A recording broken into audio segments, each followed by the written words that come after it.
Dude, I love this place, man. Man, it's a pleasure, man. Pleasure to have you in the studio, brother. You know what I mean? Courtney, thank you so much for taking the time to get on this podcast. For everyone, this is Courtney. I want to low-key say local legend at this point, man. Oh, man, I'm too young for that, bro. Hey, man. We'll give it a few more years. You're going to make these cheeks rosy. You know what I'm saying? These black cheeks rosy. So Courtney is a, is it, man, do I want to say current? You're still a photographer, just ex-photographer? Ex-photographer, yeah. I don't really shoot anymore. I don't practice that anymore. Just got burnt out, man. Right. Burnt out. We'll get into that. Yeah. He's the owner of Hendo Studio here in San Diego, which is probably the best studio I've ever been to. And I've been in a few. People that I've worked with that have gone to all those studios in LA, they always say, this is the way to go, this place. Really? Yes. Yeah. And also a fellow podcaster. Yeah. For, I forget the title of the podcast.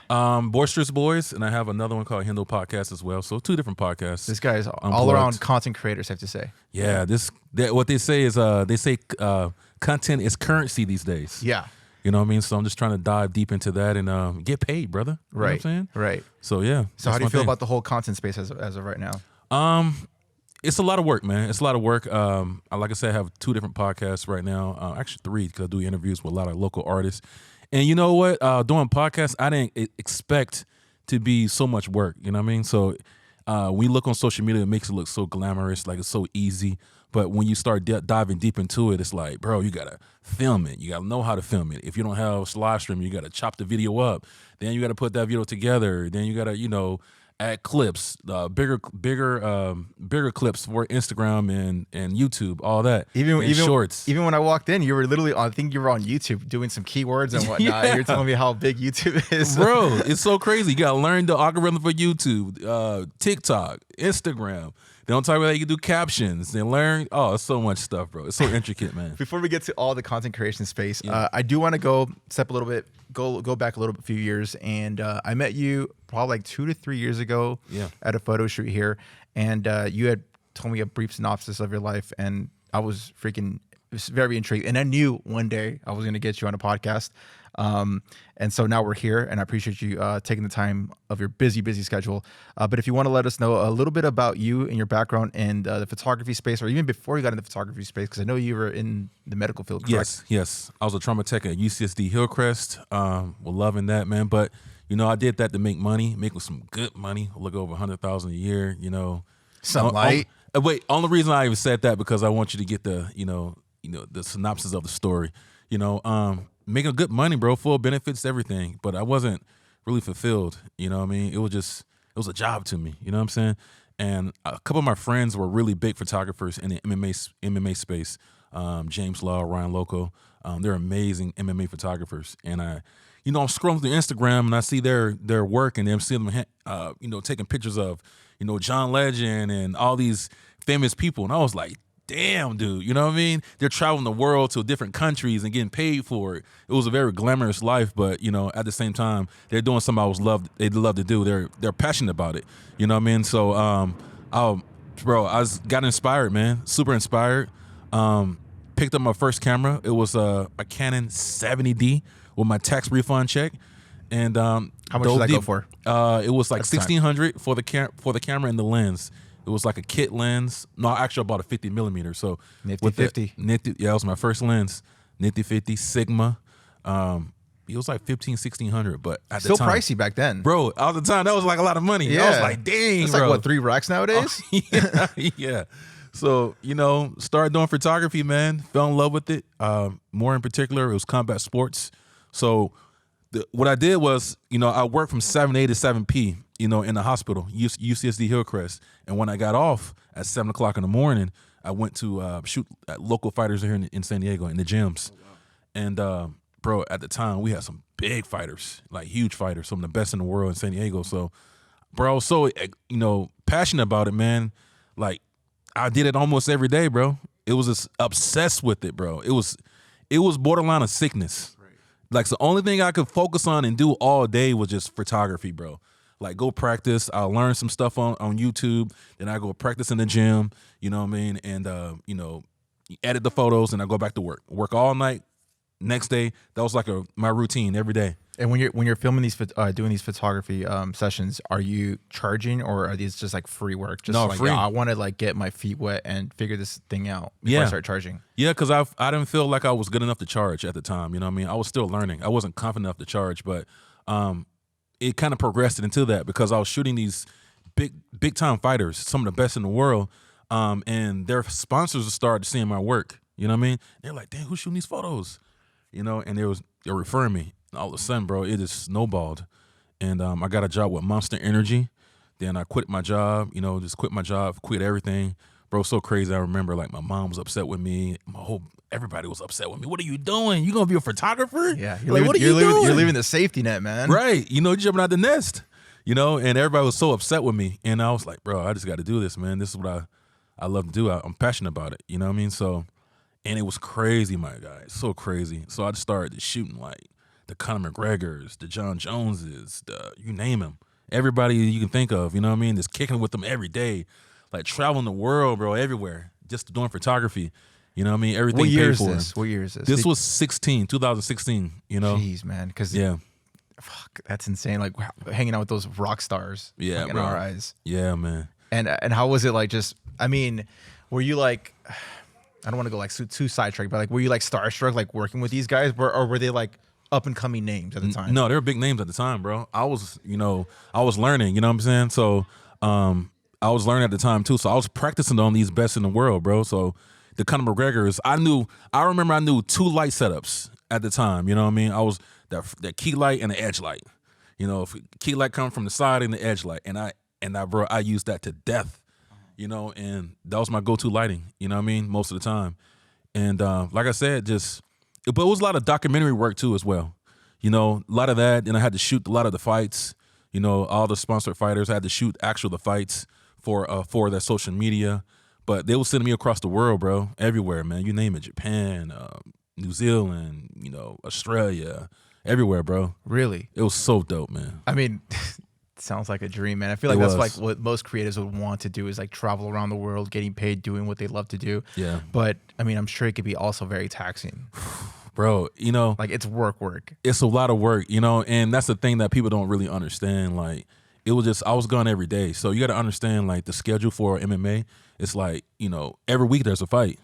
So that means every week I have to be there to document that. You know what I mean? So I'm in the airports every week. You know what I mean? I'm living out of hotels every week. Granted, you know, everything is paid for. You're living this glamorous life. You're hanging with all these people, but you don't have a life on the outside. Right. You know what I mean? And me and my girl was together for a long time. So, you know, she held me down for all this time. Damn. But it was like she was single for 5 years. Right. You know what I mean? She didn't have a man. I see my girl like once a week, twice a week. Dang, so you were with somebody this whole time. That must have been very it was hard. Yeah. It was hard. But we didn't have a kid. We didn't have any kids at the time, you know. So I used to travel on Wednesday morning, and I get back on Sunday nights. So I have Monday and Tuesday, and I leave Wednesday. Every week, bro. Damn. I don't care if it was our anniversary. I don't care if it was a birthday. I don't care if it was like whatever it is. My obligation was like I had to travel every week. Damn, so it's crazy. And this is all affiliated through Monster Energy. Monster Energy, yeah. And how like you kind of explained this, but like how did it feel when you like got, let's call it an email or a text from Monster, like, hey, we want to work with you, man? Well, it was life changing, bro. It was life changing, man. And I remember that. I remember vaguely when they sent me the contract, and I seen those numbers on that contract. I was like, stop, bro. This is crazy. And I, you know, like I said, I was a big fan of MMA already, so I knew what Monster was about, and it was amazing to be a part of the organization. Even if you're not into MMA, Monster is Monster. Monster is I had a Monster earlier today. Yeah. You know what I mean? So, and it was so many different things that, you know, that I did. It was just, man, such a blessing, bro. Like I had to shoot like NASCAR, you know, because they do a lot of cross promotions with the different sectors of Monster. So Monsters have a lot of different sectors. They got, you know, snowboarding, they got cars, they got everything, skateboarding. So we used to do a lot of cross promotions. You know what I mean? So you get to meet all these other cool, you know, athletes, and you go to NASCAR, shoot NASCAR, you know, hanging out with these people. Like, yeah, it's crazy, bro. It's crazy. It's crazy. When you're traveling around, are you like lugging like all your lights, or you kind of just doing like local rentals? Yeah, it depends what I'm shooting. So I had a lot of different roles I was playing at the time. So I had to shoot the the fights. I had to shoot promo. So when I was shooting promo, I had to go to the actual fighters' camps. Right. So then I was by myself, lugging around 3 lights, my luggage. Depends how long I was there. Damn, So, they weren't able to cut the check for an assistant at least. Nah, they don't care, bro. You know what I mean? Just get the job done. It's still a job. You know what I mean? So for sure. Outside of the lights, if you could remember, what was in your camera bag back then? Like, let's talk about bodies. Let's talk about lenses. We get a little nerd if you want. Yeah. So I had 2 1DXs, Mark IIs at the time, 7200, 24 to 70s, 50 millimeter, and a 35. And those are all like you purchased those yourself. Yes, I bought those all myself. I started off with the 5D Mark III, bro. Oh my god. So when I first started, I started with the 70D. Then I was shooting in the gym, so it wasn't really number one. It wasn't fast enough, and the ISO wasn't. You had to crank my ISO, right? So everything was so grainy. Mm-hmm. So I got rid of that, and I got a 5D Mark III. Game changer? No. So 5D Mark III shooting action sports, bro. So 6 frames per second. So you got to understand that thing is like click, click, click, click, click, click, click, click. You know what I mean? So I remember like it was so hard, but it was cool because it taught me timing. I perfected timing with that camera. But it was a full format, So that's why everybody was that's why I kind of moved up because I went from a medium format. I'm seeing crop sensor to a full format. I'm sorry. So it was a full format, so I was kind of like hyped about that. But 6 frames per second shooting sports is like crazy. Pretty slow. That's crazy. Yeah. So like I said, I perfected I perfected my timing. Once I perfected my timing, bro, it was just amazing.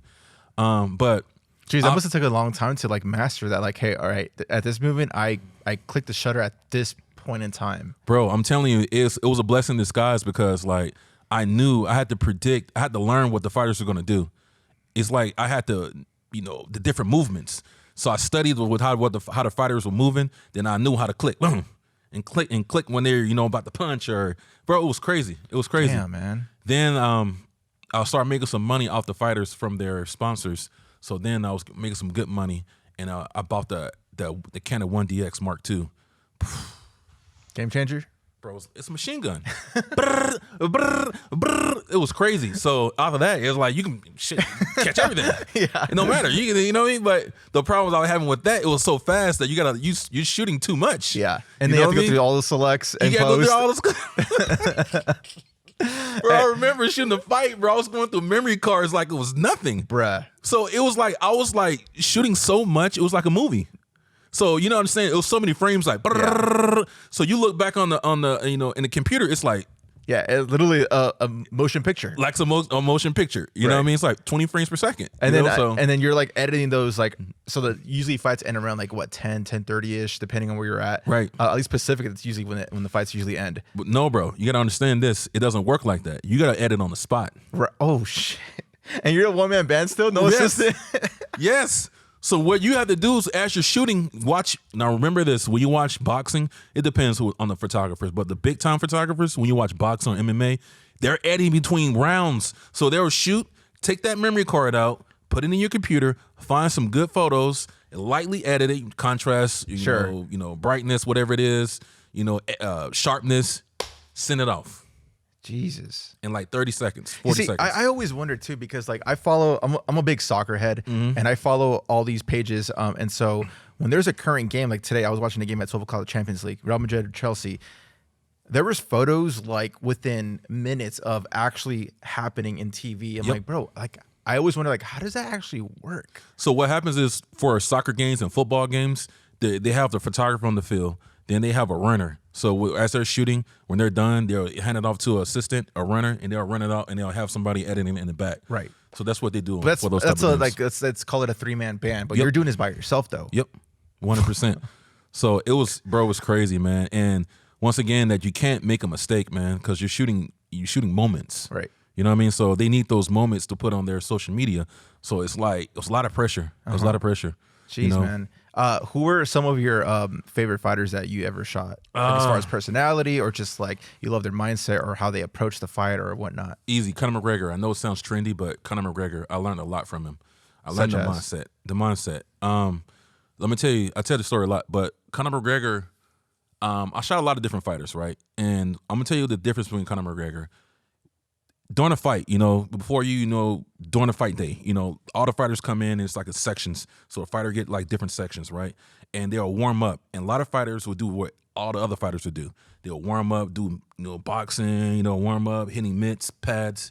Guess what Conor McGregor was doing? Meditating, bro. Oh, I just guessed. So he was sitting there meditating for 90% of the time. So what Conor McGregor did, he was getting his mind right more than just physical. If you think about it, they spend 6 weeks of this training and getting all this right. So you already know that. So you come to the fight, you already ready. You're ready already physically. So, but you got to get it right. You got to get your mind right mentally. And that's what he did, bro. He just focused on his mental. Everything is mental, bro. So he focused on his mental 90% of the time. And maybe 30 minutes before his fight, he started warming up. And I remember, bro, being around him, his confidence was so strong, bro. Like, he walk in a room, you can be walking in a room and you'll know Conor McGregor's there. You can legit feel it like that. Bro, I swear to God, bro. Bro, I swear to God. It's not just like on TV then. I swear to God, bro. His confidence is it was so strong, bro. This energy in that room when Conor McGregor came in, it was just ridiculous, bro. What is I know you had mentioned that he just like his mindset. Like, how did you take that knowledge to your own profession? Just being confident and just believing in yourself more than anything. You know what I mean? You're gonna have a lot of adversity in life and you're gonna have a lot of ups and downs, but that mind, bro, that mind is everything, bro. That perception is everything. And like I said, I've seen the difference between like these big fighters like the John Joneses. And I'm just trying to not name drop people, but I feel like these people are where they at now because how they believe in themselves. You know what I'm saying? The ordinary person, it's like, you probably have some doubt, you know what I mean? You probably have some like insecurities. And granted, yeah, these people have some insecurities too as well. They're human. But bro, these people are like, the belief in themselves are just, it's like they're like aliens. Mm-hmm. They're like aliens. They're like damn near bulletproof. They're in their own little bubble. How do you think they got there? I think through adversity. At the same time through experience and just, bro, I mean, just learning through life. Maybe people around them taught them different things, but I feel like these people are very successful.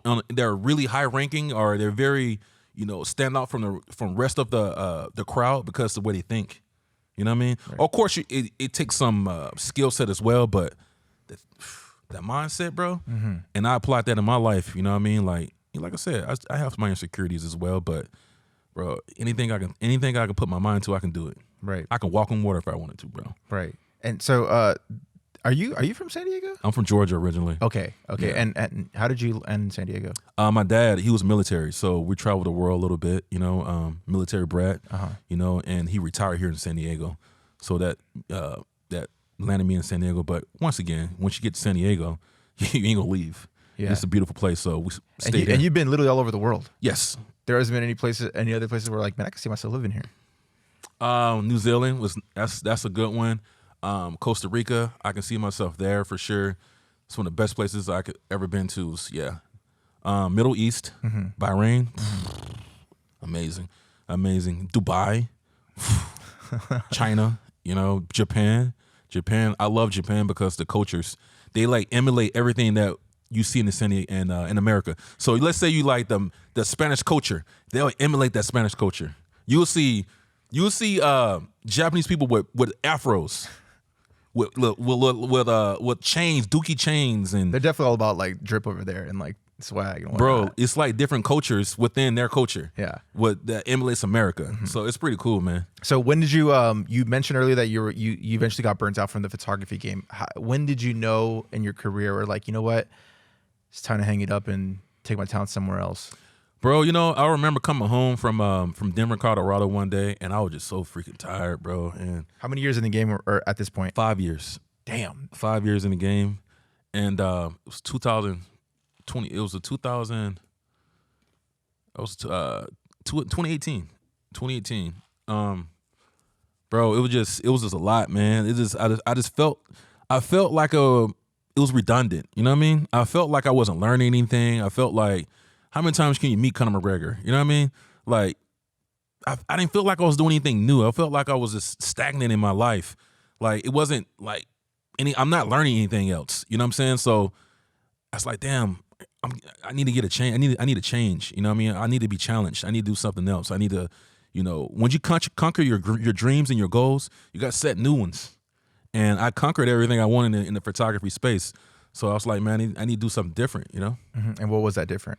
The studio, being my own, not just a studio, just being my own business. I wanted to be my own businessman. I want to control my own future because, another thing about being under Monster, it's a job still, bro. I still had a boss. People tell me what to do, politics. I mean, it sounds all cool and everything I was doing, but there was a lot of downside to that too, bro. Right. Like a lot of the photos I was taking, I didn't get credit for. Other people got credit for my photos and my talent, what I was doing. A lot of politics, bro. Wait, a lot of politics. Do you mean like photographers will take your image and? Yes. Oh, damn. Yes.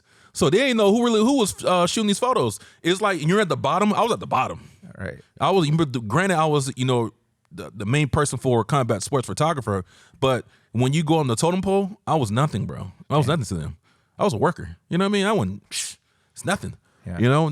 I was just somebody there to take these dope images so they can advertise them. And I'm assuming with contracts and whatnot, you weren't allowed to watermark these images. No. With the contracts, they own those images. Right. When you sign on all rights away from those images, that's what they're paying you. I mean, I get it, bro. Yeah. You think about it, they're paying me a lot of money for my talent to use my talent so they can, market their products. Sure. I get it. No worries. Yeah. But people don't understand when these big corporations like that, there's a lot of politics and there's a lot of crazy stuff that goes on that you don't understand. And the higher you go up, and I was in a room with some big people, and bro, it's a different world. Yeah. You know what I mean? I ain't gonna get too deep into it, but it's different. Yeah. You know what I mean? I could imagine.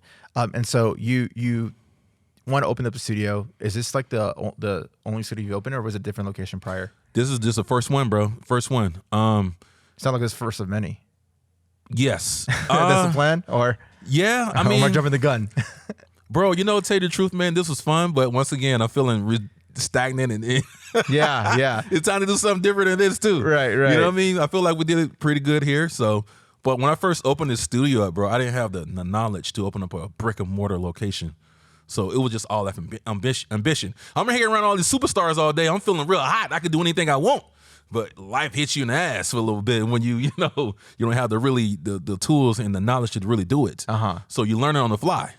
So, long story short, I left Monster 2 because a lot of politics was going on, and I felt, I wasn't learning, but a lot of politics stuff was going on in Monster that, you Google my name, you'll see it. But I left because of that. And that's a sour taste. Oh my God, it was so crazy. Oh damn. But I left like right away. One day I was like, hey, I quit. Yeah. You know what I mean? Next day. So you got to understand when you do that, there's no more money coming in. So once I did that as well, I ain't gonna go too deep in this. I got blackballed from Monster because you'll know. It's a long story. If you know, you know. Yeah. So all like my whole resume is obsolete now because I built my resume all throughout this time on the MMA. So I can't really get a job because I was kind of blackballed from Monster because I quit, and I get along with one of the guys there. So I had to start all over. But I wanted to start a studio anyway, so I started a studio. So I had a lot of money saved up from, traveling, never home. So I had a big bank account saved up, and I spent all my money opening a studio, not knowing how to properly open up a studio, how to market it, get sales, retain customer service, all that. So I learned on the fly. So that kind of depleted my bank account. So within like maybe 6-7 months, I ran through that whole little bank account, bro. Did you go through like intense doubts? Crazy, bro. So it's crazy. This is probably the hardest time of my life, right? So hardest time of my life.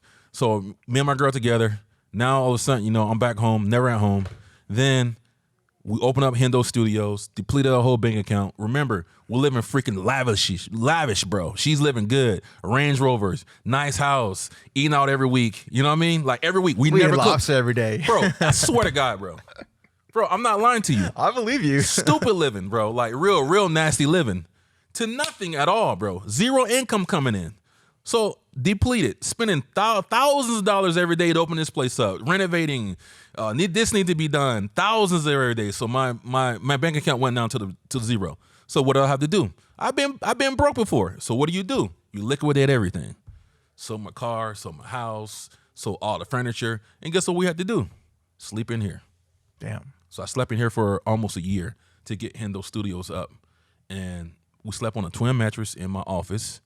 And I was so scared that my wife will, at the time she was my girl, but I was so scared she was going to leave me because, like, that's a drastic change overnight. Complete 180. 180. So she stuck with me, bro. Never complained one day. Real one. Not one day. I'm talking about, bro, like twin mattress, two grown ass people in the office right here, eating McDonald's dollar menu, from steak and lobster to a McDonald's dollar menu, Taco Bell, taking showers at 24 Hour Fitness over here on Balboa. You know what I'm saying? This is real shit, bro. And after a year, bro, we kind of broke even. Then we started making profit. Then we started bringing more money in. Then we kind of like climbed out of that hole. You know what I mean? But it was just, I learned a lot. A lot of people turned their back on me. I didn't have no friends anymore. I didn't have any value to offer people. So people turned their back on me. Then I learned who was really down for me. And that was the hardest part about it. You know what I mean? That a lot of people turned their back on me. You know what I mean? And they chased money over friendship and all the other stuff. So, but it was a cool moment. It was a cool moment because I learned a lot by myself. You know what I'm saying? Oh my God, bro. Did you ever like think back and wonder like, this is what the mindset's all about right here? Like at this point, like you got to like really focus and get yourself out of this situation. Yes, because it's so funny that I thought depression was for weak people. You know what I mean? I was like, man, ain't no such thing as depression. That's not real. You know what I mean? Just people who are complaining who are weak. And I experienced like depression for the first time in my life at 33 years old. I remember this like it was yesterday. 33 years old, bro. I just experienced depression for the first time. And I remember it was just being in the funk, man. Like you in the fog every day. You felt negative. You can't think positive. I just remember feeling, man, just feeling down every day. No matter what you did, you just felt negative. Your mind was just stressful. You couldn't think positive. You were just always in a bad mood. And that's what depression felt like to me. And the only thing that really got me out of depression was photography. So what I did was I went back to photography and start shooting everything I loved. So went out every day to start shooting sunsets, shooting my little nephews, you know what I mean? Doing things that really like made me feel good inside. And that kind of reversed everything for me, you know what I mean? And it made me pop out of depression, bro. That's the only thing. But I really understand how people really listen to this. I want to make this statement, but I wouldn't do this, but I understand why people commit suicide. I really do. Because I understand the mindset now. But like I said, I'm conscious of it, but I understand how people go deep into this pit. I understand it, you know what I mean? But I never thought I was committing suicide, but I understand the concept of it. Right. You know what I mean? Well, geez. So you started making a little bit of profit with the studio. What year is this? This was this has to be right before COVID. I was gonna say because we all know what happens next. I just wasn't sure what time. Yeah. So this was right before COVID, like 6 months before COVID. I started making some real good money. Well, not real good money I can live on. Sure. You know what I mean? 1 bedroom apartment. No more lobsters every day, but I mean, no, we can go to Silver's here and there. Yeah. You know what I'm saying? We can go out a little bit at Applebee's. 2 for $20. On a good day, we can take her out to a nice little restaurant. You know what I mean? You can order the margarita now. Yeah, bro. You know what I mean? Extra cheese on that Whopper. You see that girl? I love you, girl. You know what I'm saying? So, this is right before COVID. So I remember it was probably like 6 months before COVID. And we started doing good, bro. Everything was good, living in a 1 bedroom apartment. I can make my car payment, you know what I mean? Living good, and everything was straight, bro. It was a blessing, man. People don't understand, bro, when you living in like, the basic necessities that you have. Running water, you know what I mean? You can take a shower when you want to at your house. Warm water, I got a refrigerator right now. Oh, like God, it's crazy. But then COVID hit. You know what I mean? Oh my God, bro. I was like, dude, I am cursed. It was crazy.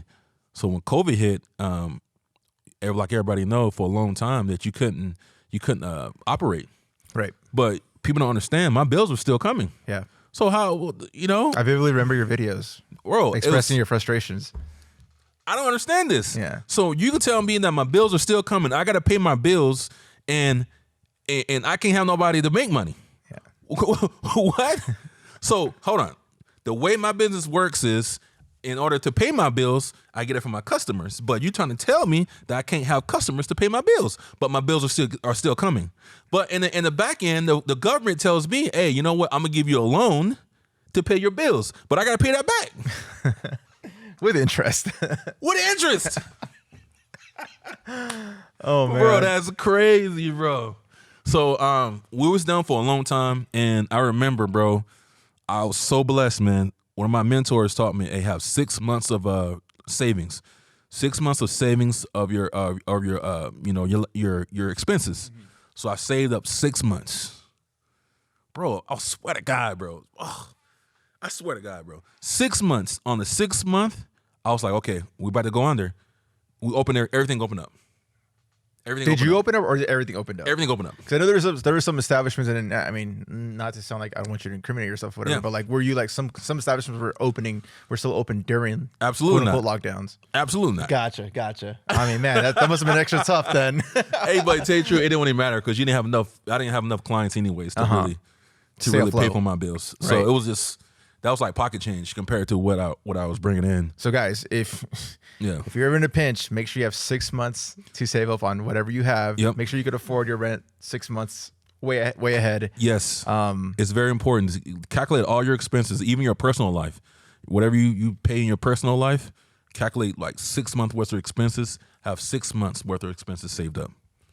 How valuable is having mentorship? It's very valuable because it fast tracks your life.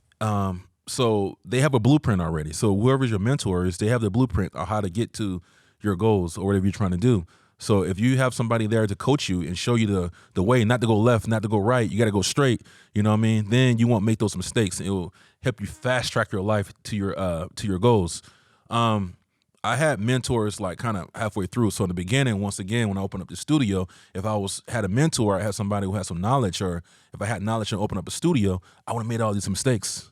Bro, I swear I spent extra $50,000 in the studio that I shouldn't have spent at the time. And I could have used that money to market the studio or build other things that's useful for my clients to make more money.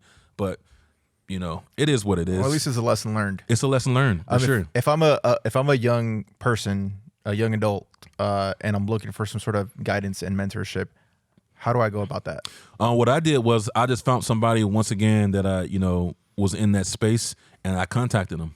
I said, bro, I do whatever I can do, man, to be, once again, another thing, if you're approaching somebody, I wanted to make this a point too. If you're approaching somebody, make sure you have some type of value to offer them. Don't just approach somebody to take something from them without, giving anything back. It's like you're a leech. You're sucking their blood. You know what I mean?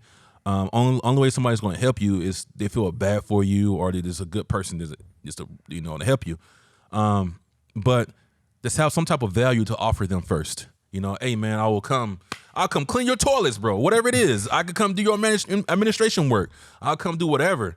This particular person, I was just a processor. I just processed all their photos or whatever it is, and you provided some value though. I provided some value for him. I didn't get paid, man. I was traveling around with this person and, assistant for them pretty much, and I didn't get paid. Mm-hmm. I'm talking, I was in L.A. I asked my girl, bro, 20-hour days, bro, all day, not getting paid. Mm-hmm. But the cool thing about it, I still learned a lot from it, even though I didn't get paid. Right. I learned a lot. I got a lot of experience from it. Learn how to talk to customers, learn how to run my business, learn how to build relationships, learn how to market myself, learn how to network. It's a lot, bro. How key is to like nurture those relationships? That's the biggest thing, man. Your network is everything. Everything. It's about who you know. That's how you get ahead. I didn't even tell you a story. Like I remember, I don't want to say the person's name because I'm really good. Yeah, you don't have to. Friends with you them. don't have to. But I remember this photographer who was shooting for this popular organization in MMA. He got fired because the backup photographer under him had a better relationship with everybody else because he treated everybody better. But he didn't have the same skill set as that big time photographer. He was not even close to the big time photographer, and the way he treated other people and how he built relationships with people, You know, he's a team player, you know, got along with everybody. They got rid of the big-time photographer, and he got his spot. Even though he was more talented. Yep. Bro, night and day talent. Jeez. You look at his work and be like, what?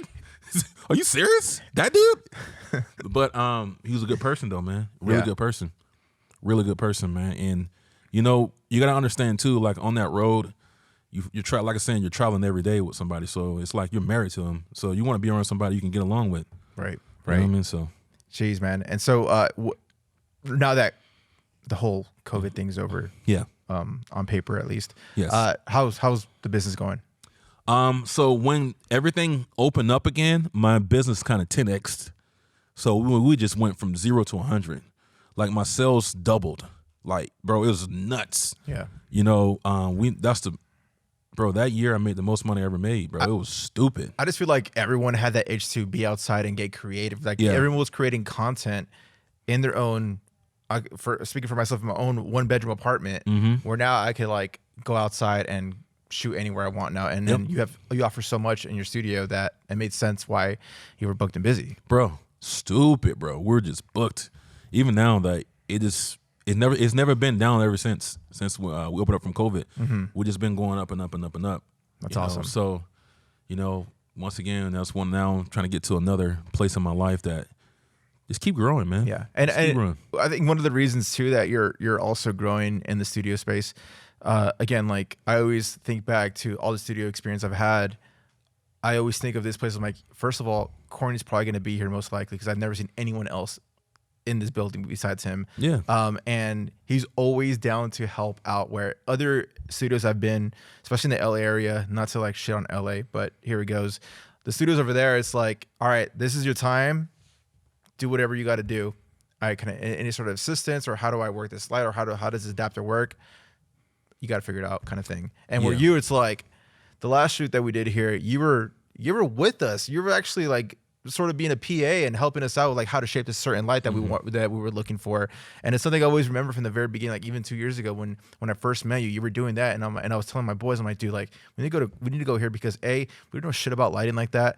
And I know Courtney's most likely going to be down to help us out if we ask. Yeah. You want to provide value to people. I learned that, you know, throughout my time. The more value to people that you can create or provide, then, you know, the more that, you know, business is going to grow, you know? But at the same time, man, it just, like I said, I've been on those sets before. I've been in those big studios. I've been in all the studios around the world, bro. And that's one thing that I didn't like, man. You coming in and nobody's here to help you. You know what I mean? Like you guys are coming here to, you know, number one, you're giving me your money to come here, and there's a lot of other studios you could have went to. You know what I mean? So when you come here, I value that. You know what I mean? Like you could be anywhere, but you're here king with a brother. Yeah. You know what I mean? So. And I want to see you guys. I want to see you guys do good. I want to see you come here and create some dope content. You know what I mean? So, and I know that you guys don't know how to use my stuff. So every studio got something different. You know, and that's my problem when I went to other studios. Like they all had different lights. They didn't have the same lights. Everything was different. So I had to learn that. Then when you learn that, it takes like half of your time learning it. I'll remember this one moment when we did a shoot. Prior to coming here, we went to LA and we did some sort of photo shoot, and we're gonna use strobe lights.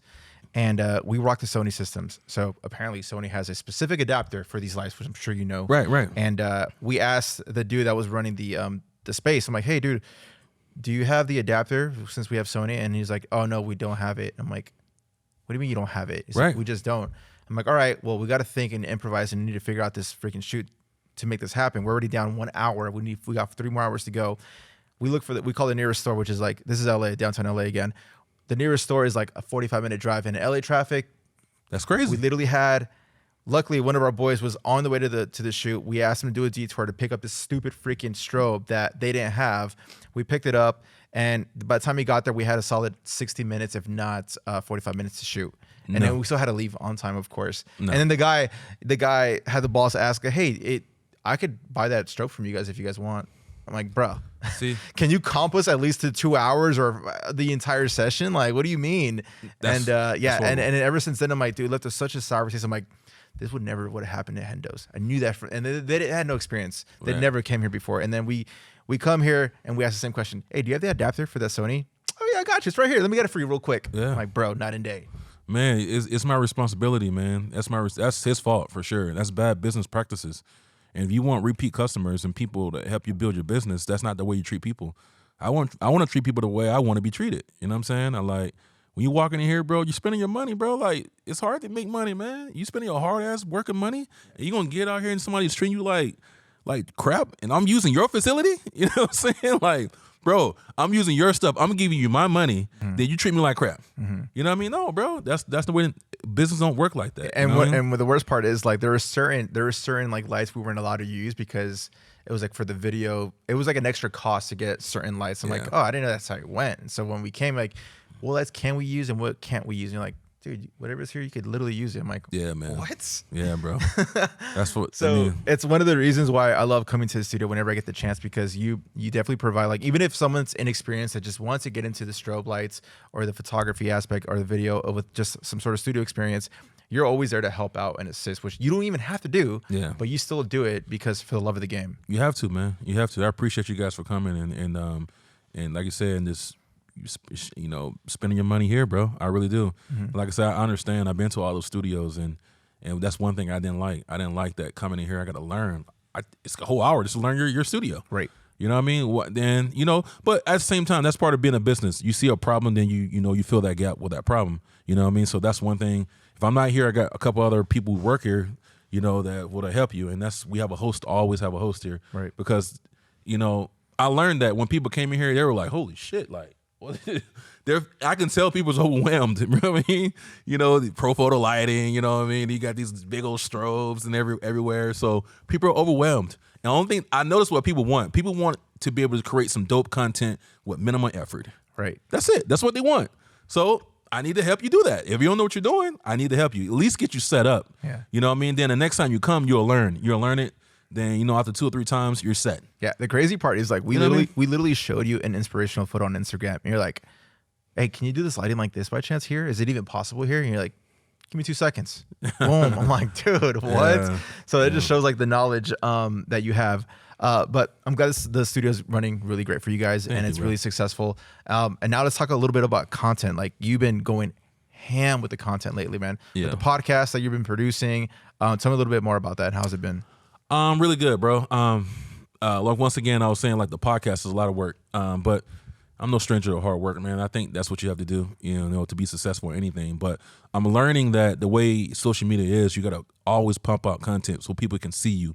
So I try to post, you know, I don't want to like, you know, spam, you know, my social media, but we try to post frequent. So because part 3 of my posts that I post in one day, I probably post like 4 times a day, and part 3 of them, you probably don't even see those 3 posts. Right. You know what I mean? The way the algorithm is and the way social media is ran. So I try to post frequent, but quality post, you know what I mean? And things that represent the studio. So for us, the podcast, I got, like, you know, I try to cut them clips.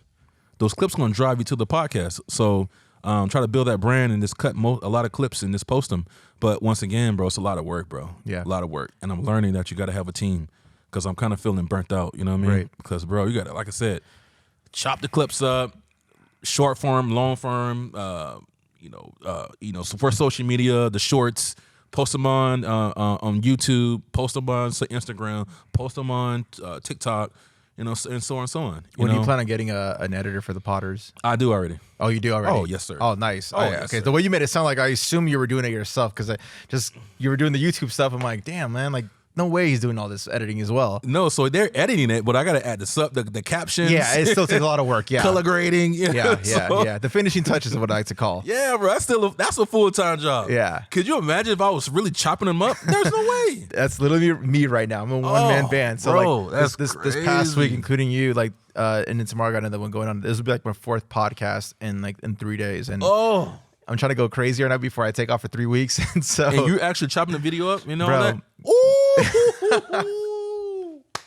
Hey, clap this man up. So it's something I've been like thinking about the last few days. And like, man, I need to figure out my own podcast and work balance. I got you, bro. So yeah, I need to tap in. Bro, I'm about to bless you, bro. For sure. But yeah, like I'm looking for.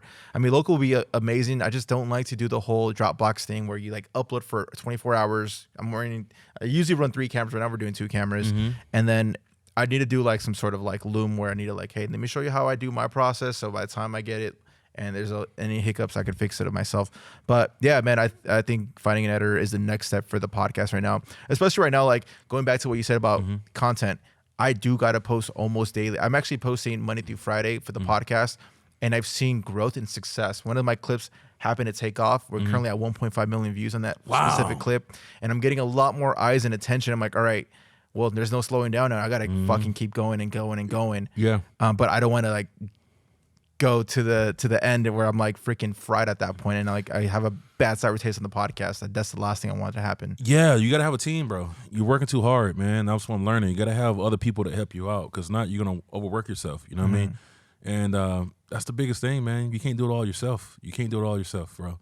So you gotta have other people that will supplement some of those other roles, right? Because it's a lot. People don't understand it. Like I didn't even know that was that hard until I dove deep into it.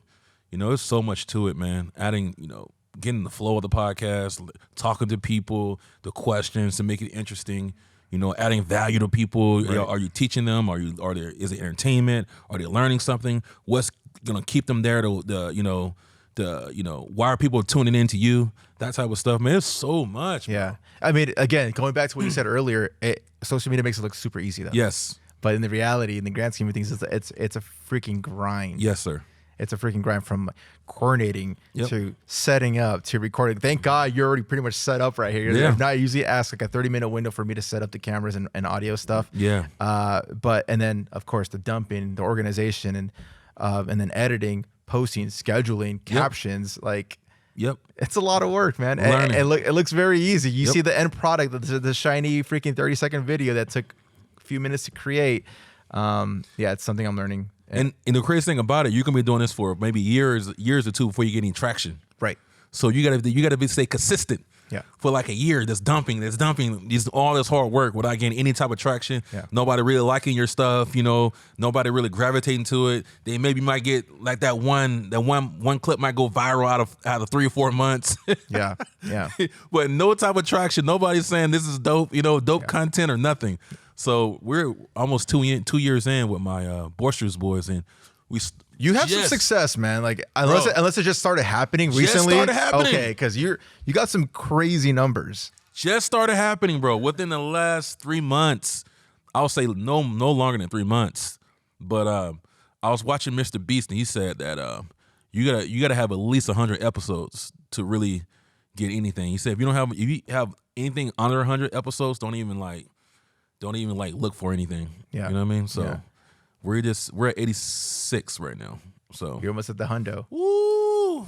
But like, yeah, just doing a little bit of research prior to this interview, like you have some insane numbers, and the people you've had GSP, man, like on your lives, and just having these, like, the cool thing about like your niche in the podcast is like you have fresh material to work off of. Yeah.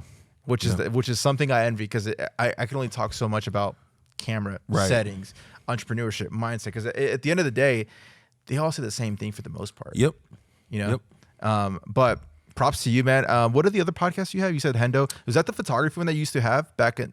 I started that, but that one got kind of crazy, bro. Yeah, I remember. Oh, I was God. I was a listener, man, and it would get a little wild, man. Yeah. Like people calling people out. Yes. Some creeps out there. Right. It was a little weird at one point. So that's the thing, though. Like, I studied podcasts, and I was like, okay, like, how do you make a successful podcast? And one thing I learned is like I said, you got to entertain people or inspire people, or you got to add some type of value. You got to teach them.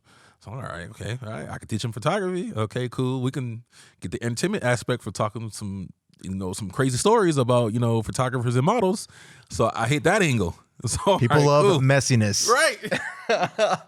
So let me tell you the story, bro. Like, it went crazy. So the podcast was it was a local podcast. It was doing really good. You know what I mean?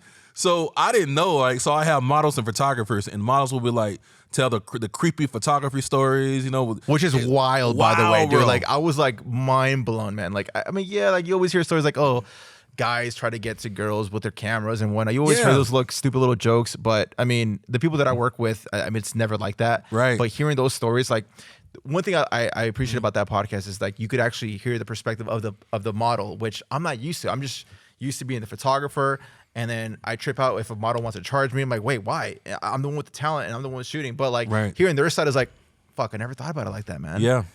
I still disagree though, but it's all good. No, I do too.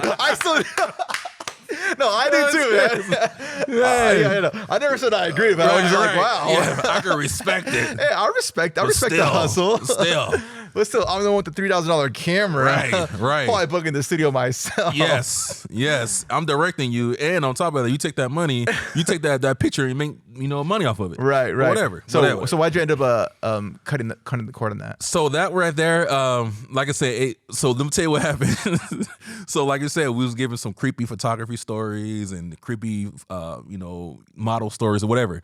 And what happened was, I started to see like there's beef in San Diego. So there's a lot of tension between models and photographers in San Diego. Oh, wow. So the thing about San Diego is a lot of these photographers think that these models are their girls. So the photographers will shoot these models and they feel like if they shoot with another photographer, the photographers get mad. A little jelly. Crazy. And on the flip side, what happens is these models are beefing with each other as well. So what they did was, what was going on, I had all these different models come on in the podcast and they'll tell these crazy stories about other models. And I'm subliminally. Right. So I'm not knowing who they're talking about. So they're talking crap about these other models, and the other models will come onto the podcast the following week. Hey, Courtney, I want to come on the podcast. I need to, I got a couple stories. And they're subliminally talking about the other models. Man, there's model beef out there? Model beef. Bro, so it got so crazy, it became this big ass thing in San Diego. Like, it created so much drama, bro. Jeez. And I was like, bro, I'm out there consuming it because you used to do the live stream out here with the popcorn, just like, oh man, let's go. Bro, everybody loves the messiness, man. Come on now. It was so good. I might have to bring that back for like, every other month or something. Yeah, it was some good stories, bro. Yeah, it's some interesting stories for sure. But I completely understand why you ended up doing that. Quick question in regards to San Diego. So you've experienced pretty much the world, and you being in Southern California, why not LA? I lived in LA for a little bit as well, but the quality of life that you have in LA is not better than San Diego. You're not gonna have. I'm 41 now, bro. Like I want what San Diego's paradise to me. I love it. Like I've been around the world and I couldn't wait to get back home. I don't care where I've been, bro. I mean, I've been, you name it. Yeah. But San Diego it has my heart. And I feel like San Diego is very close to LA too. It's like 2.5 hour drive. Right. And when I was shooting, when I needed to go to LA, it was like a 2 hour drive. It's nothing. It's so that's the quality of life that you have in San Diego is so great, man. It's about how you live and the comfortableness. Is that a word? Yeah. This is being comfortable in San Diego. And I just love San Diego. Plus the Mexican food in San Diego is a lot better than LA. I'm saying it right now.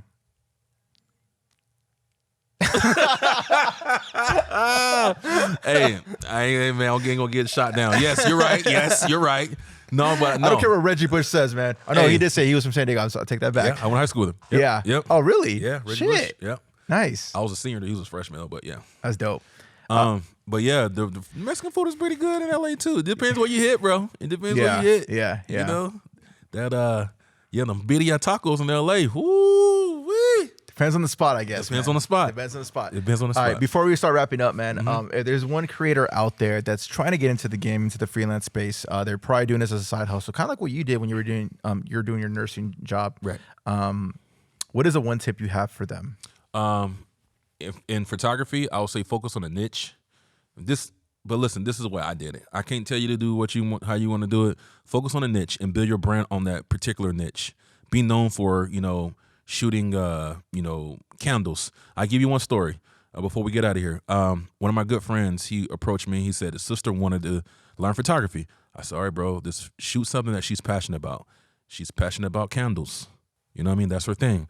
High-end candles. Random. Candles. Weird, right? Weird. But that's when you said it right now. I'm like, that's an interesting example, but all right. Right. Weird, right? I was like, all right. I'm like, okay. Knock yourself out. You ain't going to make no money on that, but go ahead. Do your thing. Bro, check this out, bro. So she started shooting candles, man, like on her iPhone. She started, decorating the candles and all that type of stuff. And she bought a Canon T3i with a 50mm lens. And she started shooting candles. And she started, went on Instagram and started explaining her experience with the candles, like how it smells, the way it makes her feel, or whatever it is. Guess what, bro? all these big companies start hitting her up and asking for her work and asking for her to, write reviews on her candles. And they start to fly her out, to different parts of the world from candles. Swear to God, if I'm lying, I'm dying. It's so wild though. It's so random. Bro, she's making it easy to buy $20,000 a month. Some light. Off candles. Some light. With a 50 millimeter, I can't even talk. Which is like $100. Like $100. Yeah. T3i, Canon T3i. And that camera is also very cheap. Super cheap. Yeah. $500 camera. But she's traveling the world, bro, shooting that with her iPhone. That's shooting insane. Candles. That's insane. Her name is it's on Instagram, Well Boxed. Well Boxed. Go check her out. Definitely have to tap in. That is insane. So niche down. And focus on that. Try to build your brand on whatever you're passionate about. Learn lighting, bro. Learn lighting. And I would also say build relationships with people. Learn how to build relationships. That's going to take you to the next level. Okay, one little rebuttal. I am an introvert that just want to create, but I don't know how to talk to human beings, man. Well, you better get really good at taking some dope ass photos that people will come to you. That's what you're gonna have to do. Okay, you're gonna have to, bro. It's business. Either you're gonna talk to them or you're gonna hire somebody, assistant or a business partner who can fill that gap for you. Or if that, you better shoot some dope ass photos. Like top of the damn. You know what I mean? Because you shoot some dope photos, they'll come to you if your work is that crazy. Right. People will gravitate towards you. But if not, you're gonna have to find somebody who can, fill that void for sure. That's something I say. That's something about about content. I feel like what makes people gravitate to certain individuals, certain creators, is the personality. Put a little bit of personality. Yeah. You do that a lot, and I mean, you're just a very easy, likable person, Thanks, so bro. I could see why the podcast is going crazy. You and your partner, you guys have pretty good takes, but I'm just like loving this like content creation space. Like, we're in like. There is no like roadmap to this right now because it's all foreign territory, right? Which is, I feel like I call this like the modern gold rush. I personally enjoy the content creation, even though it's a lot of work, but I still really enjoy it. And there's like no rules to this right now, and that's why I always like when people say, "Oh, like I want to make some money with social media, but I don't know how to." I'm like, bro, like the information is out there, man. Just gotta freaking do it. You just got to figure it out, man. Like I did, you did. We're not saying I'm like popping off right now, but I'm saying like I know if I stick to this road, like I will. I just feel like there's like so much excuses, and I'm like, bro, stop with the excuses. The shit's out there. Just figure it out now. Yep. I mean, you can literally do anything, bro. You know what I mean? I think people, we have limitations. We put limitations on ourselves. That's one of the most, like, it's the mindset. Believing in yourself, bro. Like I revert to back what I was saying, like Conor McGregor. You got to believe in yourself, man. Anything is possible, bro. I know so many people making money and weird stuff, bro. Case in point, the candle. The candle, you know what I mean? I mean, I'm so inspired by a lot of people that come in here. I have people come in who, I remember I have a guy that came in, he was really young, 19, 20 years old. He just wanted to travel the world, you know what I mean, and do like, travel photography. Bro, 2 years later, it wasn't even 2 years, like a year later, this dude was traveling the world, bro, like every week. He's sponsored by Marriott. Damn. He made it happen. Bro, I swear to God, man, I swear. Like, if you just put your mind to it, bro, whatever you want to do and put your mind to it and put all your effort into it, something will open up, my guy. Just be patient and just focus on whatever you want to do, your goals, and have a plan. A lot of people miss that too. Have a plan. It's never going to go according to plan. It's always going to be, always going to... Some roadblocks here and there. Yeah, make some roadblocks and, make some changes in that plan, but have a plan that where you want to go. You know what I mean? That way you have a direction. Because if you don't have a plan, it's like a ship going out into the open sea without any navigation. You're just going everywhere. You know what I mean? You don't know where you're going. So when you have a plan, you know where to go. You know where to focus your energy on. And I swear to you, bro, it's so weird. Even to open up this studio, like I was saying, like, I remember opening the studio up and I didn't know how, bro, my overhead was like $5,000, $6,000 a month with no income. I was like, baby, I don't know how we going to do it, but I believed, bro. I swear to God, every month. Just going to thug it out. Thug it out. Every month, bro, I swear to you, it was so weird, man. It was so weird. Every month, I would just make a $6,000. I probably didn't make, like I said, I was eating ramen noodles every day, but I made it just enough amount of money. Mm-hmm. Bro, I remember like even a couple of instances that, like 2 days before I had to pay my rent, all of a sudden like a big client come in and rent the studio out for 2 days. We eating. But yeah, we eating, but at the same time, it all, for some reason, I don't know what it is, the universe or whatever it is, I don't know what you want to call it, your God or whatever it is, it always happened because I believed, bro, and I put all my effort into it, and I bust my ass. I was obsessed with it, you know what I mean? And I didn't take no for an answer, you know what I mean? So anything that you want to do, just put all your effort into it, figure out a plan on how you get there, and just bust your ass to get to it, bro. Something's going to open up, my guy. Right. Courtney, it's been an honor, man, to have you in this podcast, man. Appreciate you, bro. If you guys want to connect with Courtney, all his Instagram will be in the description, links down below. Yeah. And Courtney, it's been a pleasure. Once again, you killed it, man. Appreciate you anytime.